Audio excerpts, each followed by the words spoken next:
Imagine, in the midst of World War II, dropping wooden bombs on wooden airfields. Sounds like a tale spun out of thin air, doesn't it?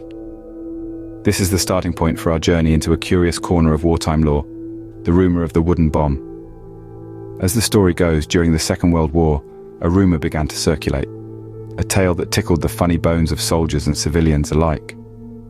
The story was that the German forces, in a bid to dupe the Allied pilots, had constructed fake airfields made entirely out of wood.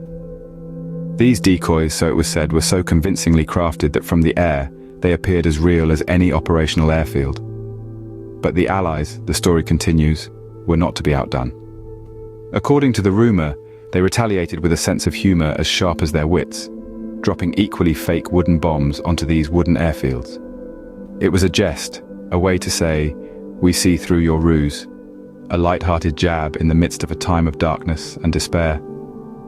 And as is often the case with such tales, it spread far and wide. The story of the wooden bombs and the wooden airfields became a popular anecdote, a piece of wartime folklore that added a touch of humor to the grim reality of war. But, as with many such stories, the line between fact and fiction is a blurry one. Was this just a tall tale spun by soldiers and civilians to lighten the mood? Or did Allied pilots really drop wooden bombs on German decoys? And if so, was it a strategic move, a form of psychological warfare, or just a bit of wartime humor? The tale of the wooden bombs is an intriguing one.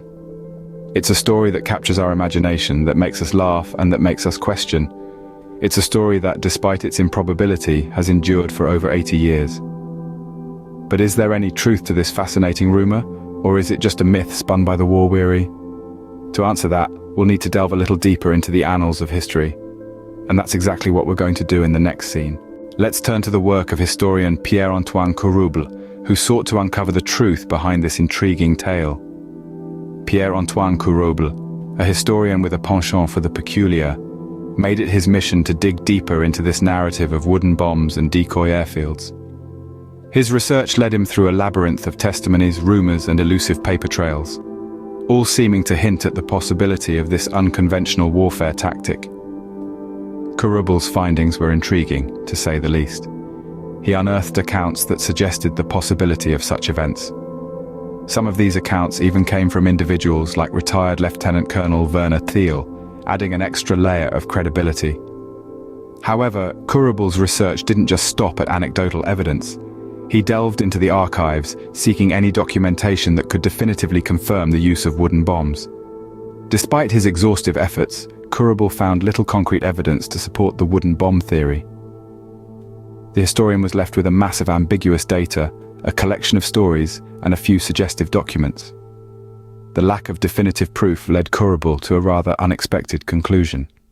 While the tale of wooden bombs and decoy airfields was fascinating and had a dash of plausibility, it seemed to be more of an urban legend than a concrete historical event. Courouble proposed that the story may have grown in the telling, fueled by the chaos and uncertainty of wartime. He suggested that the tale might have been a form of psychological warfare, or even an attempt at humor during a dark time. The wooden bomb, in Courouble's perspective, could have been a symbol of mockery, a way to deflate the enemy's morale, or simply an elaborate war joke that got out of hand.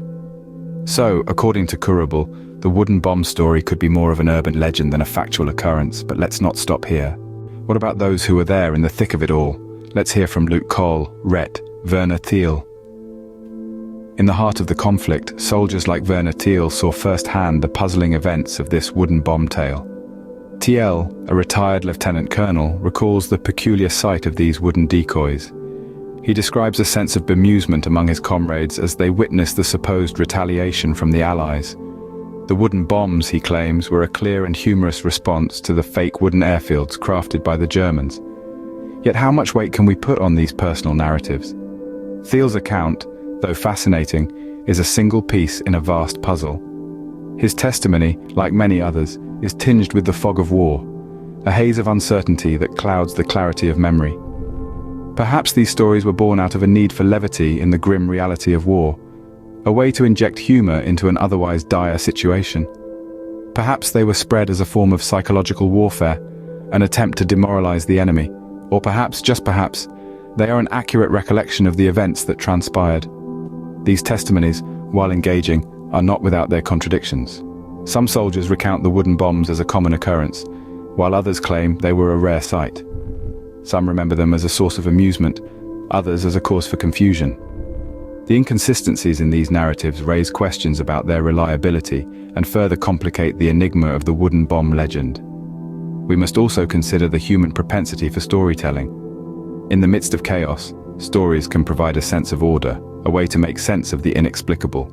They can morph and evolve over time, taking on a life of their own as they are passed down through generations. So, while these testimonies offer a captivating glimpse into the experiences of those on the front line, they remain just that, stories. They add color and depth to the wooden bomb narrative, but they do not provide the definitive proof we seek. While these accounts provide a compelling narrative, they still don't provide the concrete evidence we need. Despite the lack of concrete evidence, the story of the wooden bombs continues to ignite discussions and debates. Just like a flame refusing to be extinguished, the tale of the wooden bomb sparks curiosity and controversy. The heart of the matter lies in the interpretation of these alleged incidents. On one side, there are those who perceive the wooden bomb ploy as a stroke of genius, a form of psychological warfare, or a humorous jab at the enemy. These proponents argue that dropping wooden bombs on wooden airfields was a way of saying, "We see through your ruse."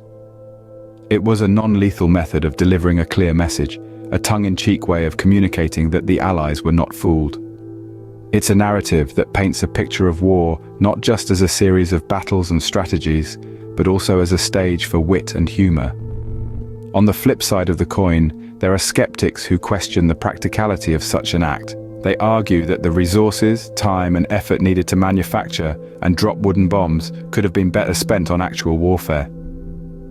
To them, the idea of wooden bombs seems more like a fanciful tale, a war legend born out of a need for levity amidst the grim realities of conflict. Then there are those who sit on the fence, intrigued by the story, but waiting for irrefutable proof. These are the historians, the researchers, the seekers of truth, who continue to delve into archives and records, hoping to uncover a document, a photograph, a piece of evidence that could confirm or debunk the story once and for all. As you can see, the tale of the wooden bombs is as contentious as it is captivating. So, what do we make of this tale of wooden bombs and wooden airfields? As we've delved into this intriguing narrative, we've discovered that it's a complex weave of fact, legend, and speculation. The story hails from the tumultuous times of World War II, featuring a curious game of deception involving the German forces and their Allied counterparts. The Germans, it's said, constructed fake wooden airfields in an attempt to bamboozle the Allies. In response, the Allies supposedly dropped fake wooden bombs, turning the trickery into a wry jest. Historian Pierre-Antoine Courouble's research suggests that there may be some truth to the tale. His work is bolstered by testimonies from individuals like Lieutenant Colonel Werner Thiel, who lend credibility to the story. Yet concrete evidence is scarce, making the tale more of an urban legend than a confirmed historical event. The wooden bomb saga has sparked lively debates among historians and enthusiasts alike. Some see it as a form of psychological warfare or humor, used to mock the enemy and boost morale. Others question its practicality and strategic value, arguing that it seems more like a tall tale than a strategic move. But what's undeniable is the captivating nature of this story. It pulls us into its web, encouraging us to ponder and form our own opinions. It's a tale that showcases the unpredictability of war, where truth can be stranger than fiction, and where humor and deception can intertwine in the most unexpected ways. As we wrap up our exploration, we're left with more questions than answers. Was it all an elaborate ruse, a bit of wartime humor, or perhaps a mix of both? The answers remain elusive, tucked away in the shadows of history. Whether fact or fiction, the tale of the wooden bombs remains a fascinating slice of World War II history that keeps us guessing and reminds us of the intriguing, often bizarre, nature of war.